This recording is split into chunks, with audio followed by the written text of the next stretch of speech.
ہم سب کو حق پر عمل کی توفیق و رفیق عطا فرمائے۔ مسلسل آپ حضرات نے بیانات سماعت فرمائے نبی پاک صاحب اللہ صلی اللہ علیہ وسلم کی مختصر حیات طیبہ، جس میں آقا و مولا صلی اللہ علیہ وسلم نے اپنی جو قربانی اسلام کی خاطر پیش کی ہے اس کے چند نمونے آپ نے سماعت فرمائے۔ سیدی سرکار ابوبکر صدیق کے زندگی کے چند گوشے آپ حضرات نے سماعت فرمائے۔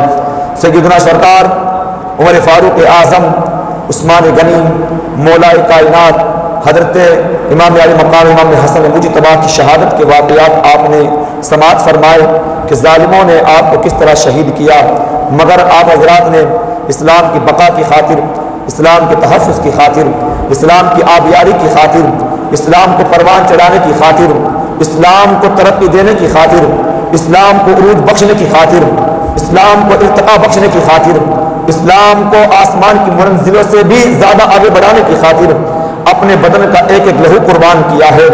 ایک ایک بدن کا لہو قربان کرنے کے بعد میں بھی اللہ کی رضا پہ راضی رہے اور تمنا کرتے رہے، مولا ہماری زندگی میں جو بھی ہم نے یہ قربانیاں پیش کی ہے، مولا یہ ہماری قربانیاں کچھ بھی نہیں ہے، بلکہ اگر تو ہمیں بار بار زندگی دیتا تو ہماری خواہش یہی تھی کہ مولا جب تو زندگی دے تو ہم تیرے محبوب پاک صاحب اولاد کے نام پر کبھی اپنی جانوں کو قربان کر دیں، تو کبھی تیرے صحابہ کے ناموں پر اپنی جانوں کو قربان کر دیں۔ اور اسی طرح میرے آقا و مولا صلی اللہ علیہ وسلم کے یہ نبی پاک صاحب اولاد کے خانوادے نے بھی یہی کردار ادا فرمایا ہے کہ جس طرح میرے آقا کے جلیل القدر صحابہ کرام نے نبی پاک صاحب اولاد کا دیا ہوا دین اور نبی پاک صاحب اولاد کی دی ہوئی شریعت کے ساتھ میں سمجھوتا نہیں کیا، اپنے بدن کا ایک ایک عضو تو کٹا دیا، اپنے بدن کا ایک ایک عضو کٹانے کے بعد میں بھی اپنے قبائل اور اپنے کنبوں کو بھی اللہ کی راہ میں قربان کر دیا، مگر ایک حرف بھی شکایت کا اپنی زبان پر نہیں لائے، اس لیے کہ ان کی خواہش تو یہی تھی کہ کروں تیرے نام پہ جاں فدا، نہ بس ایک جاں دو جہاں فدا، کروں تیرے نام پہ جاں فدا، نہ بس ایک جاں دو جہاں فدا، اور دو جہاں سے بھی نہیں جی بنا، کروں کیا کروڑوں جہاں نہیں۔ ان شہیدان اسلام کی تو خواہش یہی رہی ہے کہ مولا یہ ایک جاں کیا ہے اگر ہو کروڑوں، یہ ایک جاں کیا ہے اگر ہو کروڑوں، تیرے نام پہ سب کو وارا کروں میں۔ آقا یہ تو ہمارے بدن کے اندر ایک جان ہے، اگر ہمارے بدن کے اندر کروڑوں جانیں بھی ہوتی تو ہم آپ کے نام پر سب کو قربان کرنے کا جذبہ رکھتے ہیں، ہم آپ کے نام پر سب کچھ کو تو قربان کرنے کا جذبہ رکھتے ہیں، حوصلہ رکھتے ہیں۔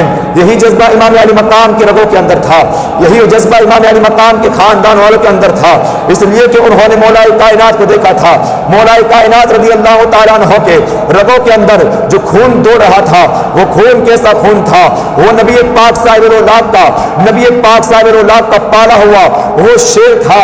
کبھی جنگ احد کے اندر اپنی بہادری دکھاتا ہے تو عمر بن عبد ود کو ڈھیر کرتا ہوا نظر آتا ہے، یہ وہی مولا کائنات ہے کہ خیبر کا موقع آتا ہے تو اپنے ایک دستے پاک میں خیبر کا دروازہ اکھاڑ کر پھینک دیتا ہے، یہ وہی مولا کائنات ہے کہ نبی پاک صاحب الاولاد ان کو فرماتے ہیں کہ یہ خدا کا شیر ہے، یہ اللہ کا شیر ہے، یہ اسد اللہ الغالب ہے، یہ لوگوں پر غالب آنے والا شیر ہے۔ اللہ اکبر کبیرہ، ان کو حیدر کرار بھی کہا جاتا ہے، مولا کائنات بھی کہا جاتا ہے، مشکل کشا بھی کہا جاتا ہے۔ آج جب انہوں نے میدان کربلا میں اپنے شہزادوں کو بھیجا اور اپنے دنیا کے اندر ہی اپنے شہزادوں کو ایسی تعلیم دے دی، ایسے نظریات دے دیے اور ان کی بہادری اور ان کی طاقت کے چرچے ملک شام اور عراق کے اندر بجنے لگے کہ مولا کائنات کی شان یہ ہے کہ عراق کا بڑا سے بڑا بہادر کیوں نہ ہو لیکن مولا کائنات کا نام سنتا تھا تو اس کا بدن بھی لرز جایا کرتا تھا، اس کا بدن بھی کانپا کرتا تھا۔ مولا کائنات کے نام لینے کے بعد میں بڑے سے بڑے بہادر آدمی سامنے آنے سے کتراتا تھا۔ یہ وجہ کیا تھی؟ میرے مصطفیٰ کریم نے ان کو پالا تھا، میرے مصطفیٰ کریم نے ان کی تعلیم اور تربیت کی تھی، میرے مصطفیٰ کریم نے ان کو ایسا پروان چڑھایا تھا کہ انہوں نے اپنی زندگی کو نبی پاک کے ناموس کی خاطر کو وقف کر دیا تھا۔ اب جب جنگ میں جایا کرتے تھے تو اپنی جان کی پرواہ نہیں کیا کرتے تھے، اپنے مال کی پرواہ نہیں کیا کرتے تھے، نبی پاک کے نام کی اور نبی پاک کے لائے ہوئے دین کی خاطر اپنا سب کچھ قربان کرنے کا جذبہ اور حوصلہ رکھا کرتے تھے. یہی حوصلہ ان کے شہزادوں کے اندر بھی تھا.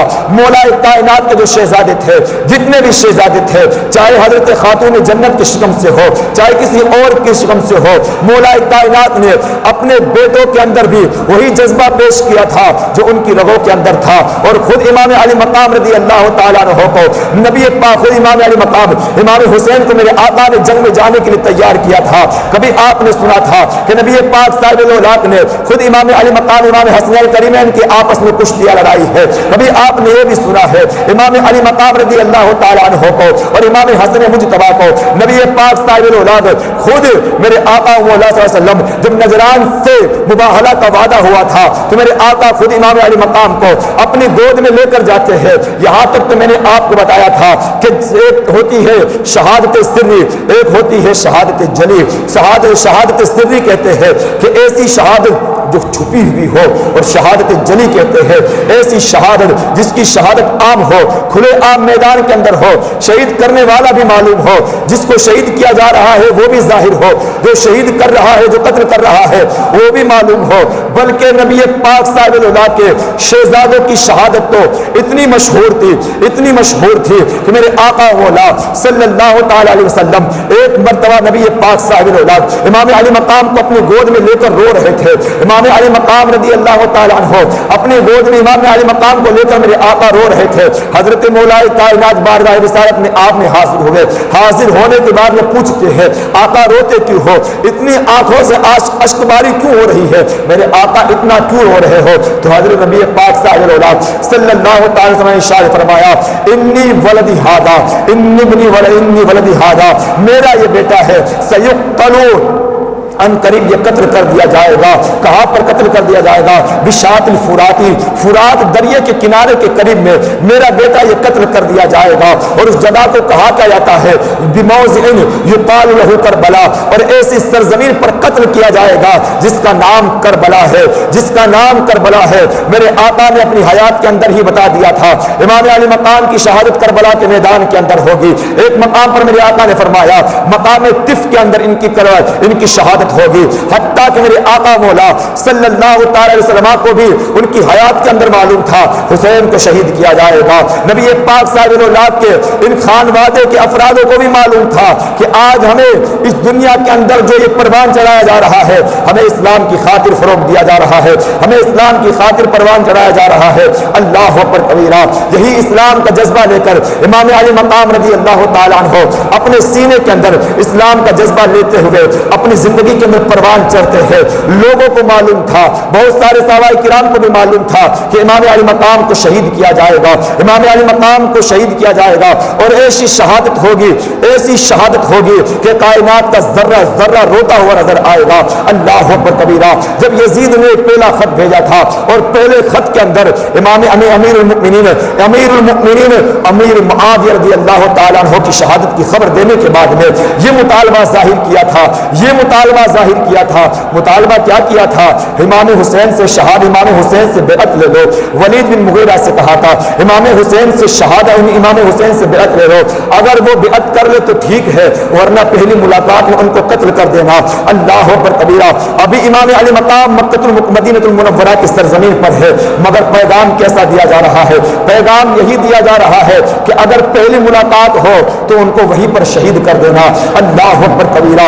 امام علی مقام رضی اللہ تعالیٰ عنہ کو جب بلایا جاتا ہے, ولید بن مغیرہ نے بلایا اور بلانے کے بعد میں کہا کہ آپ کے لیے یزید نے پیغام بھیجا ہے کہ آپ میرے ہاتھ پر یزید کی بیعت کر لے. تو امام علی مقام نے یہی تو فرمایا تھا کہ میں نبی پاک کا نواسا ہوں, نبی پاک کا شہزادہ ہوں, میں چھپ کر کہ بیعت نہیں کرتا ہوں, کھلے میدان کے اندر بیعت کروں گا.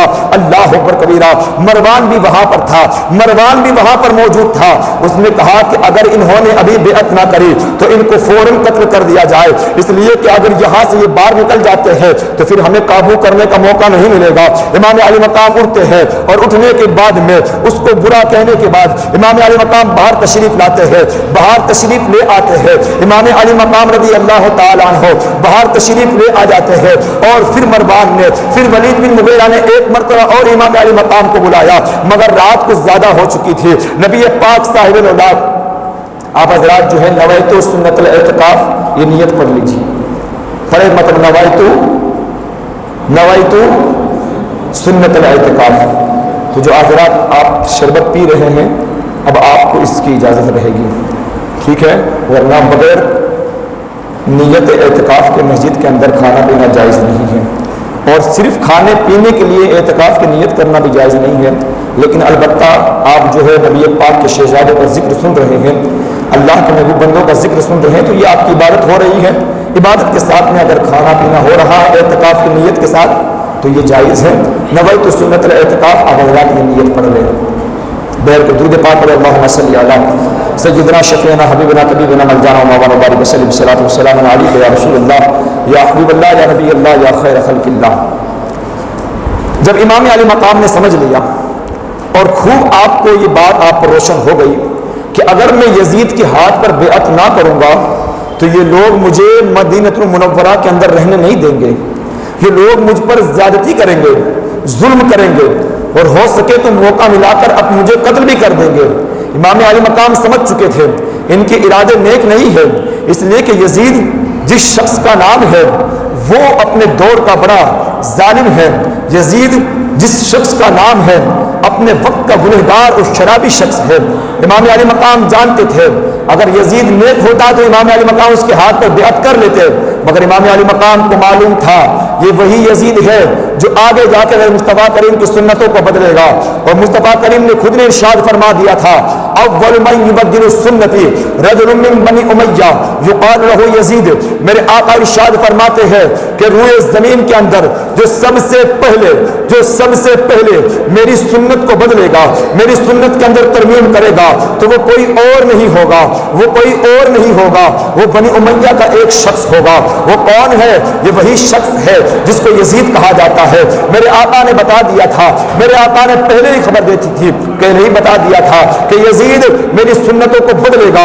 امام علی مقام کی نگاہوں میں یہ حدیث پاک بھی تھی، امام علی مقام رضی اللہ تعالیٰ عنہ اس حدیث پاک کو جانتے تھے، اسی لیے آپ نے کیا کیا، یزید کے ہاتھ پہ بیعت نہ کی، آپ نے دیکھا کہ اب یہ میرے خون کے پیاسے ہو چکے ہیں، اب یہ جب تک میرا خون نہ لے لیں گے اور جب تک مجھے تکالیف نہیں پہنچائیں گے ان کو چین نہیں ملے گا۔ امام علی مقام نے کیا کیا، رات کے اندر گھر میں آتے ہیں اور گھر میں آنے کے بعد میں گھر والوں کو تیار کرتے ہیں کہ اب ہمارا یہاں پر رہنا، مدینہ المنورہ کی سرزمین پہ رہنا، اب ہمارا یہاں پر رہنا اب مناسب نہیں ہے، اب رخت سفر مانا جائے، اب وقت آ گیا ہے سفر طے کرنے کا، اب وقت آ گیا ہے یہاں سے ہجرت کرنے کا، اس لیے کہ مدینہ المنورہ کی زمین ہمارے لیے تنگ کر دی گئی ہے۔ کس کے لیے تنگ کر دی گئی ہے؟ اس حسین کے لیے مدینہ المنورہ کی سرزمین کو تنگ کر دیا گیا ہے کہ جس سرزمین پر امام علی مقام کے گھر کے اندر حضرت جبرائیل علیہ السلام کبھی حاضر ہوتے تھے تو آنے کے لیے اجازتیں مانگا کرتے تھے، ان کے گھر میں بے اجازت جبرائیل آتے نہیں، قدر والے جانتے ہیں اس جو شان اہل بیت۔ آج حسین کے لیے وہی مدینے کی گلیاں تنگ ہو چکی ہے جن مدینے کی گلیوں کے اندر نبی پاک صاحب الاولاد اپنے کاندھوں پر بٹھا کر حسین کو گھمایا کرتے تھے، آج مدینے کی گلیاں اس حسین کے لیے تنگ ہو گئی ہے جن گلیوں کے اندر صحابہ کرام حسین کو اپنے کاندھے پر بٹھاتے ہیں۔ ایک مرتبہ نبی پاک صاحب الاولاد کے خلیفہ حضرت ابوبکر صدیق نے نبی پاک صاحب الاولاد کے شہزادے امام علی مقام کو اپنے کاندھے پر اٹھایا، اور کاندھے پر اٹھانے کے بعد میں اب آپ نے حضرت ابوبکر صدیق نے مولائے کائنات سے مذاق کرتے ہوئے کہا کہ حسین تمہارا چہرہ تو نانا جان سے ملتا ہے، حسین تمہارا حلیہ تو نانا جان سے ملتا ہے۔ حضرت مولائے کائنات دیکھ کر مسکرا رہے تھے۔ آج ہوتا بھی یہی ہے، اگر باپ کا اگر کوئی بچہ ہو اور یہ کہا جائے کہ بیٹا تیری شکل تیری ماں سے ملتی ہے تو باپ مسکراتا ہے کہ میرے بچے کا نقشہ میری ماں کی طرح ہے، اس کو ایک بات ہوتی ہے۔ تو ابوبکر صدیق نے چھیڑتے ہوئے کہا کہ علی حسین کا چہرہ تو نبی پاک سے مل رہا ہے، اللہ اکبر کبیرہ۔ اس پہ نبی پاک کے خلیفہ حضرت مولائے کائنات مسکرانے لگے، اور مولائے کائنات کی خود کی بھی روایت ہے، مولائے کائنات حدیث پاک کے راوی ہے، امام ترمذی نے اس حدیث پاک کو کوٹ کیا ہے۔ حدیث پاک کیا ہے؟ الفاظ میں حضرت مولائے کائنات فرماتے ہیں ان علی رضی اللہ تعالی عنہ قال الحسن اشبہ برسول اللہ صلی اللہ تعالی علیہ وسلم ما بین الصدر الى الراس۔ حضرت مولائے کائنات میرے آقا مولا صلی اللہ تعالی وسلم کے شہزادوں کو حلیہ بیان کرتے ہیں کہ حسن اور حسین یہ کیسے دو پھول تھے نبی پاک بات کے کہا کہ حسن کا حلیہ سینے سے لے کر سر تک میرے آقا کی طرح ملا کرتا تھا. اور رہی بات حسین کی, وہ امل حسین اشبہ برسول اللہ صلی اللہ علیہ وسلم من ذالک نعلین من دون ذالک الی النعلین. میرے آقا حضرت مولا کائنات فرماتے ہیں حسین کا حلیہ ایسا تھا کہ سینے سے لے کر نیچے تک کا دھڑ جو بھی تھا نبی پاک کے ہو بہو مشابہ تھا. اسی لیے کسی شاعر نے بلکہ نہیں, بریلی کے تاجدار نے کہا معدوم نہ تھا سایہ شاہ ثقلین, معدوم نہ تھا سایہ شاہ ثقلین, اس نور کی جلوہ گاہ تھی ذات حسین. معدوم نہ تھا سایہ شاہ ثقلین, اس نور کی جلوہ گاہ تھی ذات حسین, اس نور کی جلوہ گاہ تھی ذات حسین. اور تمثیل نے اس نور کے دو حصے کیے, تمثیل نے اس نور کے دو حصے کیے, آدھے سے حسن بنے اور آدھے سے حسین. اعلیٰ حضرت فرماتے ہیں میرے آقا کے نور کا سایہ نہیں تھا, میرے آقا کا سایہ نہیں تھا. کیوں؟ اس لیے کہ جب سایہ ہوتا ہے تو زمین پر گرتا ہے, سایہ ہوتا ہے تو زمین پر گرتا ہے, زمین پر پاؤں بھی لگتا ہے. اللہ نے اپنے محبوب کو شان عطا فرمائی ہے کہ نبی پاک کا سایہ نہیں ہوا ہے. اگر نبی پاک کا سایہ آیا ہے تو آدھا سایہ حسن کی شکل میں آیا ہے, آدھا حسین کی شکل میں آیا ہے. الحمدللہ یہ شان ان کے شہزادوں کی ہے, یہ شان ان کے شہزادوں کی ہے, یہ شان ان کے شہزادوں کی ہے. اسی لیے اعلیٰ حضرت فرماتے ہیں آقا آپ کے شہزادے کیسے شہزادے ہیں. فرماتے ہیں اعلیٰ حضرت عرض کرتے ہیں واہ کیا بات رضا اس چمنستان کرم کی, واہ کیا بات رضا اس چمنستان کرم کی, زہرا ہے کلی جس میں حسین اور حسن پھول. تو الحمدللہ یہ وہ حسین ہے, یہ وہ حسین ہے. آج حسین کے لیے مدینے کی گلیاں تنگ کر دی جا رہی ہے. اللہ اکبر کبیرہ. امام علی مقام اپنے گھر میں آتے ہیں, آنے کے بعد میں کہتے ہیں اب ربط سفر باندھا جائے, ہمارے لیے زمین تنگ ہو چکی ہے.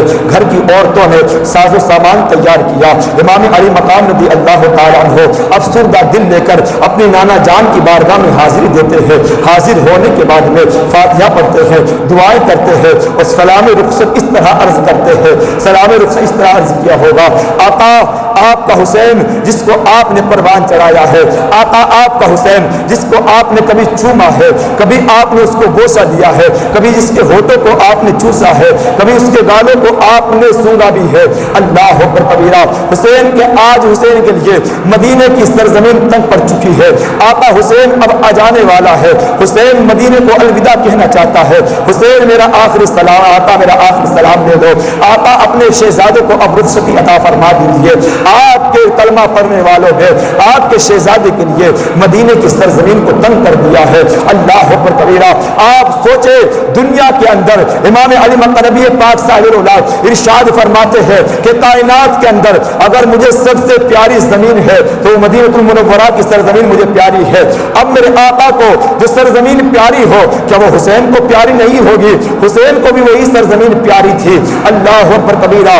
لیکن ان لوگوں نے امام علی مقام کا وہاں پر رہنا دشوار کر دیا تھا. عرض کرتے ہیں آقا آپ کا حسین یہاں سے جانے کی اجازت چاہتا ہے. حسین نہیں چاہتا ہے کہ آپ کے شہر میں خون اور قتل گاری ہو, اس لیے کہ یہ لوگ میرے خون کے پیاسے ہو چکے ہیں. عرض کرتے ہوئے پر الٹے پاؤں آتے ہیں. آنے کے بعد میں جنت البقیع کے اندر آتے ہیں.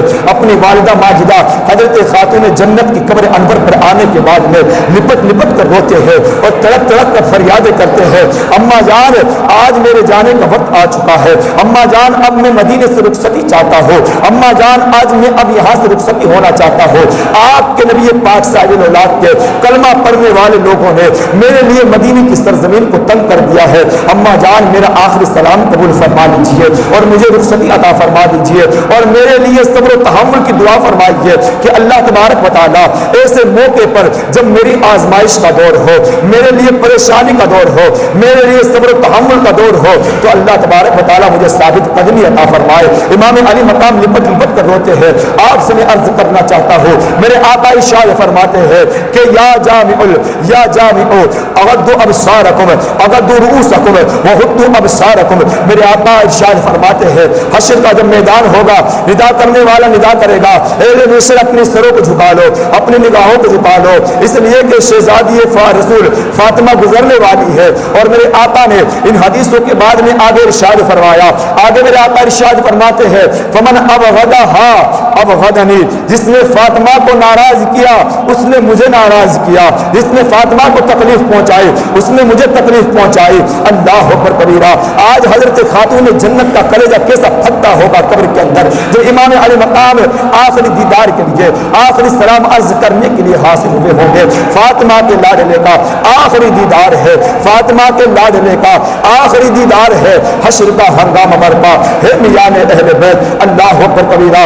حضرت خاتون جنت کی قبر کے اندر کیا کیفیت ہوتی ہوگی یہ تو وہی جانتی ہے، مگر ایک بیٹے سے پوچھو کہ جس بیٹے نے اپنی آبیاری کے لیے، جس بیٹے نے اپنی پوری زندگی جس آغوش میں گزاری ہے، اس فاطمہ سے بھی رخصت ہونا پڑ رہا ہے۔ جو حسین کو مدینہ پیارا تھا آج وہ مدینہ بھی چھوڑنا پڑ رہا ہے۔ جو صحابہ کرام میرے آقا کے چہیتے تھے وہ صحابہ کرام کی صحبتیں بھی چھوڑنی پڑ رہی ہے۔ رات کا اندھیرا ہے، حسین نے آخری سلام عرض کیا، آخری سلام عرض کرنے کے بعد میں الٹے قدم پلٹ کر آ جاتے ہیں، الٹے قدم پلٹ کر آتے ہیں، گھر میں آنے کے بعد میں کہتے ہیں اب تاخیر نہ کی جائے، اب تاخیر نہ کی جائے، اس لیے کہ اگر صبح کی سفیدی نمودار ہو گئی تو یہ لوگ ہمیں یہیں پر روک لیں گے اور جانے نہیں دیں گے۔ رات کے اندھیرے میں امام علی مقام نے اپنے گھر والوں کو لیا، ساز و سامان لے کر مکہ المکرمہ کی طرف ہجرت فرما گئے۔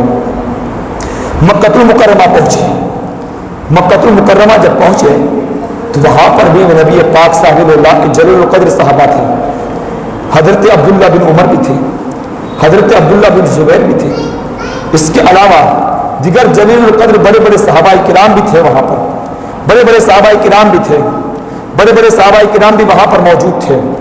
سب نے میرے نبی پاک کے شہزادے کا استقبال کیا، سب نے خیر مقدم کیا، سب نے ان کی عزتیں کی، اور عزت کرنے کے بعد میں وہاں پر کچھ دن رہے، اور جب کوفہ والوں کو یہ خبر ملی کہ حسین بن علی مدینہ چھوڑ کر مکہ آ چکے ہیں، امیر المؤمنین امیر معاویہ کا انتقال ہو چکا ہے، اب تخت نشی یزید ہو چکا ہے، اور یزید کی بیعت کو ٹھکرا کر حسین مدینہ چھوڑ کر مکہ آ چکے ہیں۔ کوفہ والے بھی یزید کے خلاف تھے، کوفہ والے بھی یزید کے خلاف تھے۔ انہوں نے کہا یہ اچھا موقع ہے۔ کوفہ والوں نے ایک میٹنگ لی، بڑے بڑے حکمرانوں کو بلایا اور اپنی قوم کے سرداروں کو بلایا، اور میٹنگ لینے کے بعد میں کہا اگر آپ لوگ چاہیں تو حسین بن علی کو کوفہ بلا لیا جائے، اس لیے کہ حسین بن علی نے یزید کی حکومت کو ٹھکرا دیا ہے، یزید کی بیعت کو ٹھکرا دیا ہے۔ حسین بن علی ابھی تنہا ہے اور ہمارے سروں پر بھی کسی کا سایہ نہیں ہے، لہٰذا نبی پاک کے نواسے کو بلا لیا جائے، اور بلانے کے بعد میں ہم انہیں کی ہاتھ پر بیعت کر لیں گے، اس طرح ہماری زندگی خوشگوار گزرے گی۔ یہ انہوں نے آپس میں میٹنگ کی، میٹنگ میں یہی طے ہوا کہ یہ بہتر رہے گا ان کو بلایا جائے۔ 3 لوگوں کو خط لے کر بھیجا، الگ الگ خط لے کر بھیجا، حتیٰ کہ 3 دن کے اندر 150 خطوط امام علی مقام کی بارگاہ میں آئے، 150 خط آئے، اور خط کے اندر یہی لکھا ہوا تھا امام آج ہمارے سروں پر کوئی امام نہیں ہے، اور یزید ظالم ہے، یزید جابر ہے، یزید جابر اور جفا کرنے والا شخص ہے، اور نبی پاک کی سنتوں کو مٹانے والا شخص ہے، ہم اس کی بیعت قبول نہیں کریں گے، لہٰذا ہم آپ کو بلاتے ہیں، آپ ہمارے کوفہ آ جائیے، ہم آپ کی عزت کریں گے، آپ کی تکریم کریں گے، آپ کو اپنا حاکم بنائیں گے، آپ کے ہاتھ پر ہم بیعت کر لیں گے۔ اس طرح ان لوگوں نے تقریباً 150 خطوط بھیج کر امام کو مجبور کیا۔ امام علی مقام کے بعد جب 150 خطوط پہنچے تو امام علی مقام نے ایک خط لکھا، ہر خط کے اندر یہ لکھا کہ آپ کی محبتوں کو دیکھتے ہوئے میں آنا تو چاہتا ہوں، مگر پہلے میں اپنے بھائی مسلم بن عقیل کو بھیجوں گا، اپنے بھائی مسلم کو بھیجوں گا، اور مسلم آ کر وہ دیکھیں گے کہ کیا معاملہ ہے، اگر معاملات خوشگوار رہے تو میں اول فرصت میں کوفہ آ جاؤں گا، اور اگر معاملات ناسازگار رہے تو پھر میں نہیں آؤں گا۔ اللہ اکبر کبیرہ۔ امام مسلم کو بھیجا، امام مسلم چند افراد کو لے کر کوفہ پہنچے۔ جیسے ہی امام مسلم کوفہ پہنچے، امام مسلم کا بہت شاندار طریقے سے استقبال ہوا، بہت شاندار طریقے سے ان کا خیر مقدم کیا۔ اسی وقت 12,000 لوگوں نے آپ کے ہاتھ پر بیعت کر لی۔ امام مسلم نے دیکھا یہ لوگ نبی پاک صاحب الولاد کے نواسوں کی بڑی عزت کرتے ہیں، بڑی توقیر کرتے ہیں۔ آپ نے بھائی حسین کے نام ایک خط لکھا، بھائی کوفہ کے حالات سازگار ہیں، کوفہ کے حالات بہتر ہیں، لہٰذا آپ اول فرصت میں یہاں پر تشریف لے آئیے، اول وقت میں یہیں پر آ جائیے۔ اللہ اکبر کبیرہ۔ ادھر امام مسلم کا خط نکلا مکہ کوفہ سے، ادھر سے پھر کیا ہوتا ہے، ادھر سے یزید ابن زیاد کوفہ کے اندر آتا ہے۔ ابن زیاد کوفہ میں آنے کے بعد میں جو وہاں کا گورنر تھا اس کو ہٹاتا ہے، اور ہٹانے کے بعد میں خود متمکن ہو جاتا ہے۔ یہ وہی ابن زیاد ہے جس کی وجہ سے ہی میدان کربلا میں جانے کا موقع ملا تھا، جس کی وجہ سے ہی امام علی مقام کو شہید کیا گیا تھا۔ بہت سارے معاملات میں یزید بھی خاموش ہو گیا تھا، بہت سارے معاملات میں اور ابن سعد بھی خاموش ہو گیا تھا، مگر ابن زیاد بہت بڑا ظالم تھا۔ جب یہ آ کر خلافت پر متمکن ہوا اور کوفہ کے اندر گورنری کرنے لگا، ابھی ادھر سے امام مسلم کا تو خط نکل چکا تھا کہ بھائی آپ یہاں پر آ جائے۔ جیسے ہی خط لکھا اور اس نے پہرہ بندی کر دی، نہ کوفہ سے کوئی باہر جائے گا اور نہ کوئی کوفہ کے اندر آئے گا۔ اللہ اکبر کبیرہ۔ امام مسلم رضی اللہ تعالیٰ عنہ اب کوفہ کے اندر ہے، خط تو بھائی کی طرف بھیج دیا ہے، مگر امام علی مقام کے بھائی امام مسلم کو کوفہ کے اندر بڑی بے دردی کے ساتھ میں شہید کیا جاتا ہے، کبھی آپ پر پانی بند کیا جاتا ہے، اور آخر بہت لمبا واقعہ ہے، بہت تفصیلی واقعہ ہے، المختصر ذکر کرتا ہوں۔ امام مسلم نے بہت سارے لوگوں کی جنہوں نے بیعت کی تھی، ان لوگوں نے بھی جب دیکھا کہ ابن زیاد ظلم کر رہا ہے تو وہ 12,000 لوگوں نے چھوڑ دیا۔ اب 12,000 چھوڑو، 12 لوگ بھی امام مسلم کے ساتھ نہیں ہے۔ اسی لیے کہا جاتا ہے کہ کوفہ والوں کے اندر وفا نہیں ہے، کوفہ والوں کے اندر وفا نہیں ہے۔ جب امام مسلم آئے تھے تو 12,000 لوگوں نے بیعت کی تھی، لیکن جب ابن زیاد کا زور دیکھا تو 12 لوگ بھی امام مسلم کے ساتھ میں نہیں ہے، حتیٰ کہ ہر گھر کا دروازہ بند ہو چکا ہے۔ اب نواسۂ رسول کے لیے کوئی دروازہ کھلا نہیں ہے، نہ کوئی پانی پلانا چاہتا ہے، نہ کوئی کھانا کھلانا چاہتا ہے۔ البتہ 2-4 لوگ ایسے تھے کہ جہاں پر امام مسلم نے رات کے اندھیرے میں جا کر پناہ لی تھی تو ان لوگوں نے پناہ دی، مگر جاسوسوں نے آ کر وہاں تک بھی پہرا دے دیا اور وہاں سے بھی امام مسلم کو اٹھا لیا۔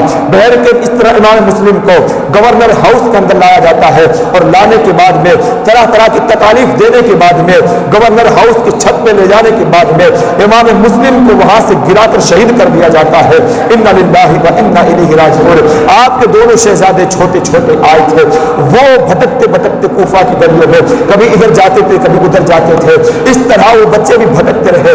آخر ان بچوں کے پیچھے بھی لوگوں کو لگا دیا، مال و دولت کا لالچ دیا، ان بچوں کو بھی پکڑ کر لایا گیا، لیکن ان بچوں کو تو مال و دولت کی لالچ میں آ کر لوگوں نے وہی قتل کر دیا اور ان کو وہیں پر مار دیا۔ اور جن لوگوں نے ان بچوں کو مارا تھا اور مار کر لے کر ابن زیاد کے پاس آئے تھے تو ابن زیاد نے کہا میں نے تو یہ کہا تھا کہ امام مسلم کے دونوں شہزادوں کو زندہ لایا جائے، لیکن تم لوگ قتل کر کے لائے ہو، یہ حکم تمہیں کس نے دیا تھا؟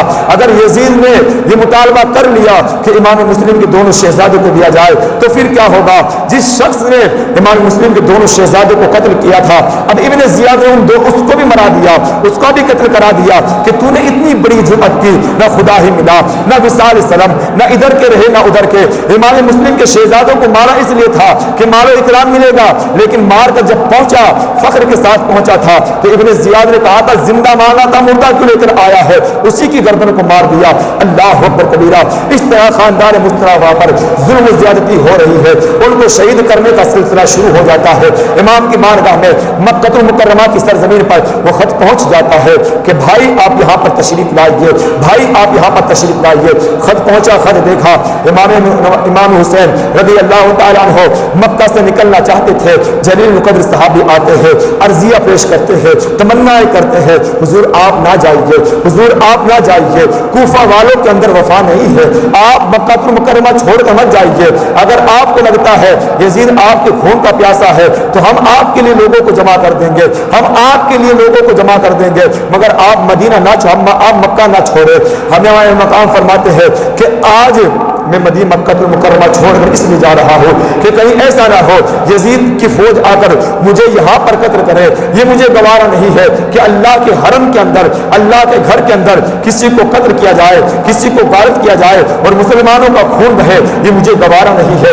گویا کہ امام علی مقام نہ چاہتے ہوئے بھی اس کی طرف بڑھ رہے تھے، اور امام علی مقام کے قدم نہ چاہتے ہوئے بھی اس کربلا کی طرف بڑھ رہے تھے کہ جس کربلا کے اندر آپ کو جانے کے لیے، آپ کے نانا جان قرآن نے بشارتیں دے دی تھی اور خبر سنا دی تھی کہ امام علی مقام کی شہادت یہاں پر ہونے والی ہے، سارے لوگ آپ کو روک رہے تھے، خود امام علی مقام رکنا چاہتے تھے مگر سازگار حالات ایسے بن رہے تھے، امام علی مقام کو رکنے نہیں دیتے تھے۔ امام علی مقام نے رخت سفر باندھا اور مکہ المکرمہ سے نکلے، فرج تک شاعر بیچ میں ملتا ہے اور کہتا ہے کہ امام آپ کہاں جا رہے ہیں؟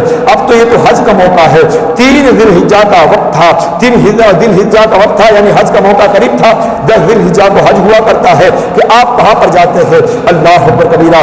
امام نے جواب نہ دیا، آگے بڑھ جاتے ہیں، آگے بڑھتے بڑھتے جب بہت دور چلے جاتے ہیں، راہ میں پہنچتے ہیں، آگے راہ پہنچنے کے بعد میں آپ کو یہ خبر ملتی ہے کہ مسلم بن عقیل کا اور ان کے دونوں شہزادوں کا انتقال ہو جاتا ہے۔ اللہ اکبر کبیرہ۔ امام کے دل پر صدمہ پہنچتا ہے، امام کے دل پر ٹھیس پہنچتی ہے۔ آخر وہی ہوا جو صحابہ کرام کہہ رہے تھے کہ کوفہ والوں کے اندر وفا نہیں ہے۔ امام مسلم نے تو خط لکھ دیا تھا، بھائی سازگار اچھے ہیں، حالات اچھے ہیں، آپ آ جائیے، مگر کوفہ والوں نے ان کے ساتھ وفا نہیں کی ہے، اس لیے کہ جن کوفہ والوں نے میرے والد ماجد کے ساتھ وفا نہیں کی ہے، میرے بھائی کو زہر دیا ہے۔ اللہ اکبر کبیرہ۔ آج ان کوفہ والوں نے مجھے بلا کر مہمان بنا کر میرے ساتھ میرے بھائی کے ساتھ میں یہ غداری کی ہے، ان کو شہید کر دیا ہے۔ امام علی مقام رونے لگتے ہیں، امام علی مقام رک جاتے ہیں، اب یہ ٹھہر جاتے ہیں۔ ابن زیاد کو خبر مل جاتی ہے کہ امام علی مقام آنے والے ہیں، وہ وہاں سے نکل چکے ہیں، یہاں پر آ رہے ہیں۔ ابن زیاد نے بہت سارے لوگوں کو بھیجا اور ایک قافلہ لے کر بھیجا جس کے اندر حر بن یزید بھی تھے۔ حر پہنچے امام علی مقام کی بارگاہ میں، ان کو روک لیا کہ آپ یہیں پر رک جائے، ابن زیاد کا حکم ہے۔ اللہ اکبر کبیرہ۔ امام علی مقام سمجھ گئے اب میرے لیے وقت تنگ ہوتا چلا جا رہا ہے، اب میرے لیے حالات اچھے نہیں ہیں۔ امام علی مقام نے رات میں قیام فرمایا اور نبی پاک صاحب اولاد کے چہرے مبارکہ کی زیارت ہوئی۔ میرے آقا خواب میں تشریف لائے، میرے آقا غمگین تھے، میرے آقا مولا علیہ السلام نے آ کر ان کو ان کے آخری وقت کی خبر دی، اپنے الفاظ میں جس طرح بھی خبر دی۔ اس طرح نبی پاک صاحب اولاد کے نواز سے جب بیدار ہوا، بیدار ہونے کے بعد میں امام علی مقام رونے لگے۔ روتے ہوئے دیکھ کر امام زین العابدین نے کہا ابا حضور روتی کیوں ہے؟ کہا کہ نبی پاک صاحب اللہ کا دیدار ہوا، نانا جان کا دیدار ہوا اور آ کر انہوں نے ہمیں ہماری شہادت کے بارے میں خبر دی ہے کہ ان قریب ہمیں ایک مقام پر شہید کر دیا جائے گا۔ تو نبی پاک کے نواز رو رہے تھے۔ امام زین العابدین نے کہا ابا حضور ذرا یہ بتائیں کہ آپ ہمارے حق میں نہیں ہیں؟ امام حسین نے فرمایا با خدا ہم حق پر ہیں، ہم حق پر ہیں۔ یہ کیا دلائل ہے؟ باہر رکھا جائے اس کو، اندر دعا درود پاک پر اللہم صلی علی سیدنا شفیعنا حبیبنا نبینا محمد صلی اللہ علیہ وسلم علیہ رسول اللہ صلی اللہ علیہ صلی اللہ تعالی علیہ وسلم۔ تو حضرت زین العابدین نے تسلی دی اگر اللہ کو یہی منظور ہے تو ہم تو اللہ کی رضا میں راضی ہیں ابا حضور، آپ کیوں گھبراتے ہیں؟ اللہ تبارک و تعالیٰ کی اگر رضا یہی ہے تو ہم اس بات پر راضی ہیں، اور اگر اللہ کی رضا نہیں ہے تو ہم اس بات مخالف میں بھی راضی ہیں، یعنی ہم ڈٹ کر مقابلہ بھی کریں گے۔ اللہ اکبر کبیرہ۔ بیٹے کی تسلی دینا تھا، باپ کے چہرے پہ مسکراہٹ آ جاتی ہے، باپ کا دل مطمئن ہو جاتا ہے، باپ خاموش ہو جاتے ہیں، اور باپ خاموش ہونے کے بعد میں پھر کیا ہوتا ہے؟ نبی پاک صاحب اللہ صلی اللہ تعالی علیہ وسلم کے پیارے دیوانوں حضرت حر بن یزید سے امام علی مقام نے کہا کہ اب ہمیں یہاں سے جانے دو۔ حر نے جانے نہ دیا، کہا کہ اب تھوڑا آگے بڑھنے دو۔ کہا ٹھیک ہے، رات کے اندھیروں میں جہاں تک آپ جا سکتے ہیں آپ چلے جائیے، لیکن جب صبح کی سفیدی نمودار ہوگی تو آپ کا پیچھا کرنے کے لیے ابن زیاد کے اور بھی لشکر آ رہا ہے، اور بھی لشکر آ رہا ہے، میں اپنی طرف سے آپ کو اجازت دیتا ہوں، آپ چلتے چلے جائیے۔ امام علی مقام کا قافلہ آگے بڑھتا ہے، وہ کوفہ کا رستہ آپ چینج کر لیتے ہیں، دوسرا رخ لے لیتے ہیں۔ اب امام علی مقام آگے بڑھتے چلے جا رہے ہیں، لیکن حر بن یزید آپ کا برابر پہرا دے رہا ہے، آپ کے پیچھے پیچھے چل رہا ہے۔ اللہ اکبر کبیرہ۔ حر بن یزید چلتے جا رہے ہیں، لیکن جب ایک موقع پر پہنچتے ہیں امام علی مقام خود ارشاد فرماتے ہیں یہ کون سی جگہ ہے، یہ کون سا مقام ہے؟ تو حر بن یزید نے کہا یہ وہ مقام، یہ کربلا کی سرزمین ہے۔ امام علی مقام نے فرمایا